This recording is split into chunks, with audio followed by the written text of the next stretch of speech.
సరే దయచేసి ఎవరు కూడా అలా ఇలా ఏం క్లీన్ చేయకండి. ఇటు ముఖం చేసి కూర్చోరు మంచిగా. మళ్ళీ ఇటు ముఖం చేసి కూర్చోరు.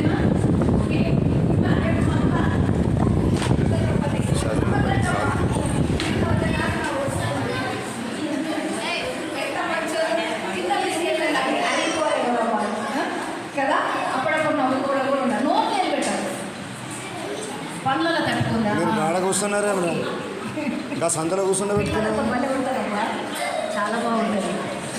ఓకే, క్లీన్లీనెస్ క్రమశిక్షణ అయిపోయింది. క్రమశిక్షణలో భాగంగా క్లీన్లీనెస్. దయచేసి పిల్లలు శుభ్రంగా ఉండాలా, గోర్లతో నీళ్లు పోవద్దు. పక్క సెకండ్ గా అక్కడ కూర్చున్నాడు రాకు ఏంద్రా అట్లా చేయదు బిడ్డ, సరేనా? ఓకే, క్లీన్గా ఉండాలి, నీళ్లు పోవద్దు. చెవులు, ముక్కులు, పండ్లు, కళ్ళు ఏవి గెలకూడదు. ఓకేనా? మూడో విషయం, మూడోది ఏంటంటే మనము దేవుని బిడ్డలం కదా.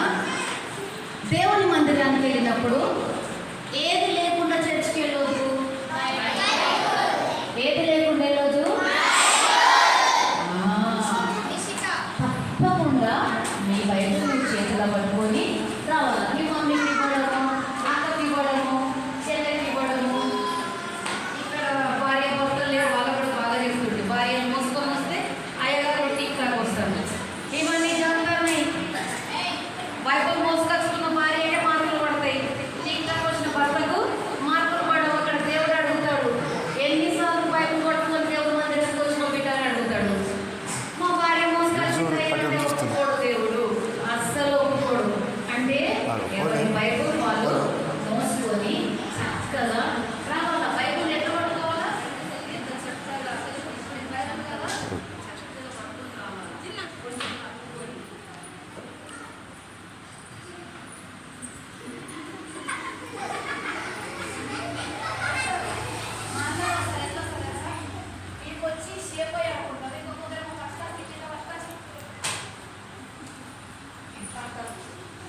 కుర్చేసుకో ఇడు ఉన్నాయి సార్.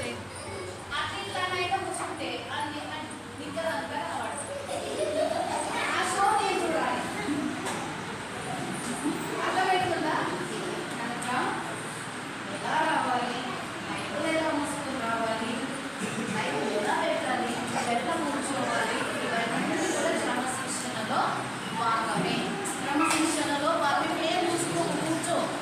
కూర్చోనన్నా మొన్న ఒక పాప వచ్చి కూర్చున్నది. అబ్బాయి అంటే అమ్మాయిలు కూడా ఒక పాప వచ్చి కూర్చుంది. నేనేం పేరు చెప్పను కానీ వచ్చి కూర్చున్నది. అంతా ఓపెన్ కనబడుతుంది అంట. పాపం ఎవరు అడగట్లేదు తనని. సో ప్లీజ్ ఇలాంటివి చేయకండి. ఈ క్రమశిక్షణలన్నీ కూడా తల్లులు మీ పిల్లలకు నేర్పించుకోవాలా.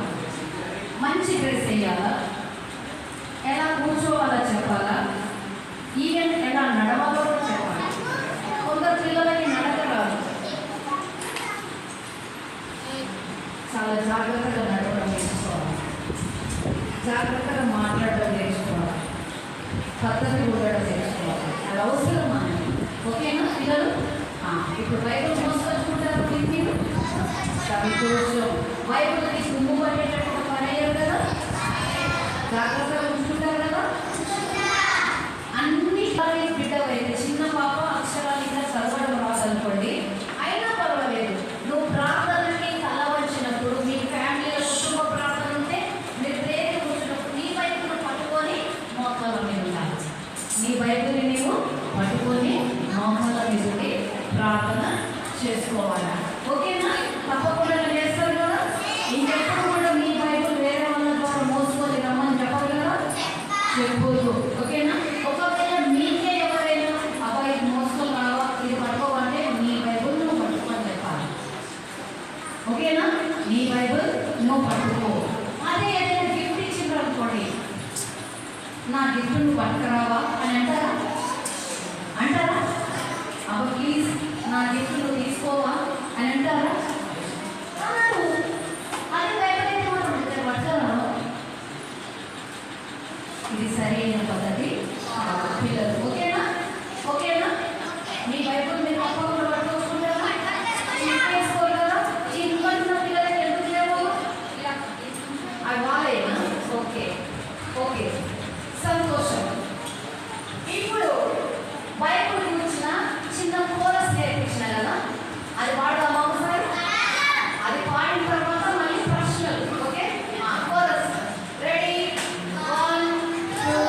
3.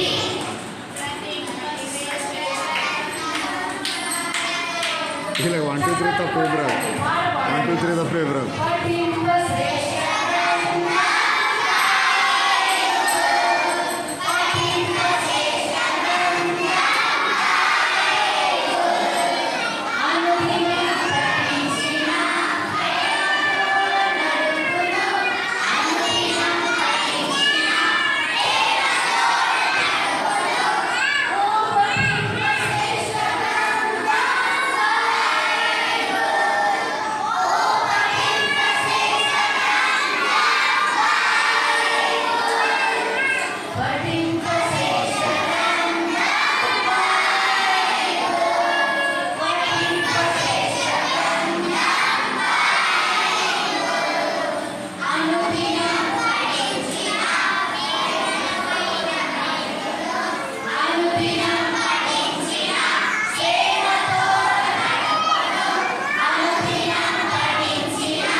తప్పైనా సరే గట్టిగా చెప్తే రైట్ అవుతుందని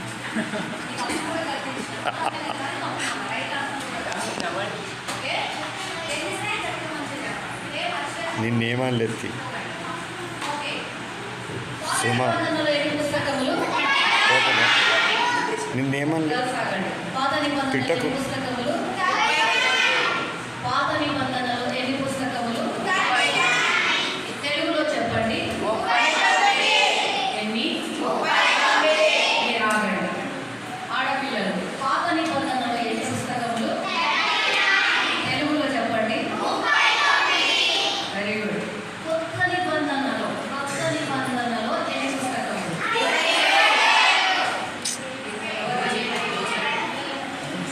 ఎన్ని పుస్తకములు? బాయ్స్ ఎన్ని? 39 plus 27 is equal to 60.